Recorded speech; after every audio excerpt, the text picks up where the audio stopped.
Hi, everyone, and welcome to our All Things Enrollment Marketing YouTube Live Weekly. I am Michael Barber, and I am joined by my fearless co-host, Ashley McCory. Ashley, how are you doing this week? Doing well. How are you, Michael? I'm doing well. It's been a long week, I think, for everyone. It feels like the post spring break, post Easter push towards the summer, and I'm feeling this. I'm feeling a little pace around the company, so it's been a long but a good week. But I'm doing all right. It's good to have you here again. We are going to hop right in. As a reminder, we meet every week here on YouTube on our YouTube channel to talk all things enrollment marketing. If you're joining us, please feel free to drop your questions into the chat. It should be located, if you're on the app, right below the fold. And if you're on youtube.com on your browser, then it'll be on the right hand side of the window over here. So feel free to ask any questions. We do this every single week. This is episode 13 or 14, which I mean, this year is flying by. But we want to get into it. We've got 10 minutes to talk all things enrollment marketing. And today we're going to talk about, I think, a really fun topic. What marketing tactics do you need to worry about at different phases of growth for your school? So at Charter School Capital, we think of schools in three different phases of growth: startup, your growing stage, and then your sustainable stage. So your startup stage is that year zero school through year one. That growing or growth stage is two through about year five. And then your sustainable stage is 5 to 10 years plus. So I'm going to ask Ashley some tactics that we should be thinking about as school leaders. We will start right at our year zero schools. Ashley, what are the tactics that schools need to be thinking about in their startup phase? Yeah, so for a startup school, I mean, if we think about our marketing funnel, right, it starts with awareness and then engagement, conversion, retention. And for a startup, you're really thinking about awareness. Nobody knows who you are. I mean, you do need to be able to engage with leads as they start coming in and convert them to enrolled students so that you have students when you open. But the first step, I mean, just you have to get your name out there. So you need those elements in place so that you can get out into the market. You might need like your logo, some basic branding, a website, but maybe you don't have like a ton of content on it, but it just kind of tells a little bit of your story and a way for people to get in touch with you. And then you're really, getting out in the community, finding your audience. You're probably getting crisp on your positioning, your differentiators, starting to develop your voice. And you probably did some of that when you applied for a charter. So, or found your board members, and maybe you would be leveraging those board members and really just getting out there. So big awareness tactics. We've done things like radio. If you have a building, then just making the neighborhood aware that, hey, there's a school here now, with some signage, and then just, maybe getting out in the neighborhood. If you think that your families are going to come kind of from that area, then, flyers and door hangers, maybe postcards, and then just getting out maybe at neighborhood events like farmers markets or, block parties, things like that. You just have to get out there and make people aware that you're an option now. Should schools be worried about a big splash on social media? I mean, I know as a startup school, you're going to want to make sure that you go secure your handles, right? But how Yeah. much investment, whether it's money or time, should schools be making in that, 0 to 1 phase within social media? Yeah, I mean, it's definitely important. You got to secure your handles for sure. So you are activating your social media and probably starting to post, but you may not have a lot of content to be posting. So I mean, certainly we've seen schools do some Facebook advertising to try to get some awareness and leads, but they're usually a little bit less targeted. It is more just about showing ads to the people in your neighborhood who maybe fit kind of the general demographics. Absolutely Google ads. We always do Google ads and social ads for any school, whether they're what we call a year zero or or a more mature school. Um, but you may not be as active on social media as you might be later on when you have a school full of kids and you want to talk all about everything that's going Yeah. on in your school.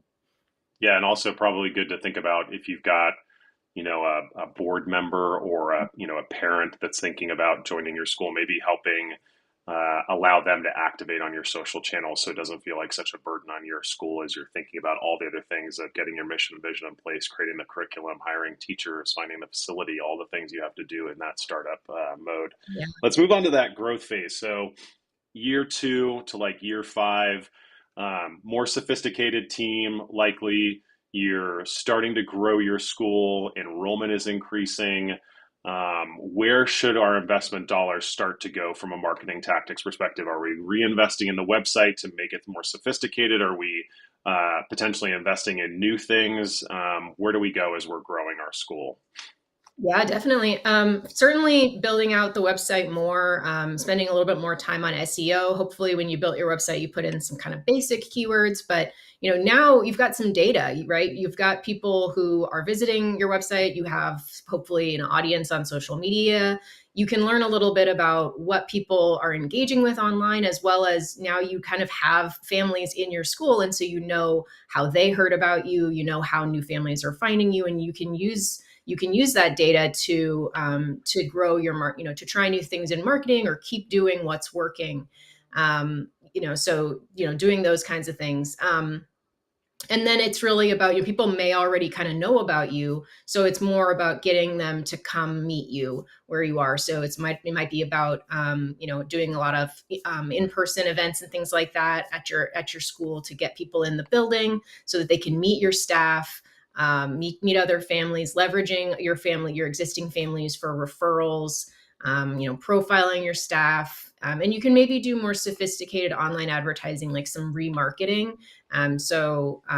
Reaching people who have maybe engaged with you online before, and then showing them ads later elsewhere on the web, or even doing re-enrollment type campaigns with maybe families who have left your school, or families who applied but didn't end up enrolling. You can start doing things like that maybe weren't an option when you didn't have students yet.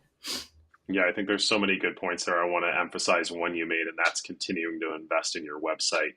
I think one of the things you and I always see and our team sees regularly is just, I think school leaders think you sort of put it on the shelf, you put it up, it's good to go, it stays there, and it's going to continue to pay dividends. And that just is not the case by any stretch of the imagination. And also, you also have to keep in mind that the parents and students that we're serving these days, this is a sophisticated digital audience in some cases, right? Every time they go to a website that they perceive as better, easier, insert whatever adjective, right? They don't just change their expectations of what your school's website's going to be for them, do they? Yeah, no, absolutely. We've been asked that too. How often do I need to be completely overhauling my website? And if you're in those years 2 to 4, it might be about time, right? Certainly, you want more content and you'll want to be continually investing and improving in it. But by year 4, it might be time for a brand new theme, or moving to a more sophisticated platform that allows you to do more. The other piece of it is getting your processes in place. So early on, Mm, when you're just trying to get as many leads as possible, and you're just maybe a small team following up on them, like that's okay. That probably got some kids in the door. But in order to really grow, do you have a way to manage leads? Maybe you need to look at a CRM to help you manage leads as they're coming in, and make sure that you're not losing kids along the way because of poor communication or poor processes. yeah, such good insights there. Okay, that's the growth stage. We talked about startup to begin with. We went to growth. Let's talk maturity. So you're year five and above. You have likely leveled off at an enrollment number that is steady for your program. You might be thinking about adding a grade to grow enrollment, right? There could be a lot of things that are happening as you get into that maturity phase. What do we have to be thinking about from a marketing perspective? What are some of the more sophisticated tactics that you're seeing? Are we starting to talk about retention activities, those sorts of things? Yeah, definitely retention. That's huge. You may have had you may have had some classes graduate, and so you need to be replacing those classes. Um, Retention too. I mean, staff might be leaving at this point, and that can mean that families leave with them. So that communication, and continuing to provide that great school experience is really important. Um, how's your reputation? You might be needing to do a little bit more active reputation management, whether that's online reviews and trying to get more positive reviews and referrals, or maybe doing some proactive PR about what you've been doing. A lot of times at this stage, maybe there are exciting changes, like adding a grade, like moving to a new building or expanding your building. Those can be great things to market around because that's exciting. But the key here is if you've been around this long, people probably know about you. And so it's less about, hey, we're an option, and more about here's why you should choose us, because they've already heard about you, but maybe they haven't engaged with you, or maybe they've kind of written your school off, or haven't really considered you. So how can you get in front of them, and convince them to enroll in your school? Yeah, such good insights there. So we talked about today. Let's do a little recap. We are going to wrap it up at our 10-minute mark, which would be the first time I think in 17 episodes or 14 episodes that we've wrapped at 10 minutes. I want to try and stand on this promise of being only 10 minutes. But we talked about different growth stages and what school leaders should be thinking about when it comes to marketing tactics, that startup phase, that growth stage, and that maturity phase. So we, as always, Ashley, appreciate the insights from you. Want to mention to everyone, please go ahead and hit that subscribe button. You'll get a notification when we go live. We're here every Thursday at 10 a.m. Pacific, 1 p.m. Eastern for about 10 minutes on all things enrollment marketing. If you've got questions on digital marketing, if you've got questions on enrollment marketing, you've got questions on growth stages of your charter schools and what you should be thinking about as a leader, we have some great guides at charterschoolcapital.com that can help you get you where you're going. So feel free to stop by our website and hop in there to find those guides right in our resources section. With that, we'll see you next week. And thanks again for joining us, Ashley. Thanks.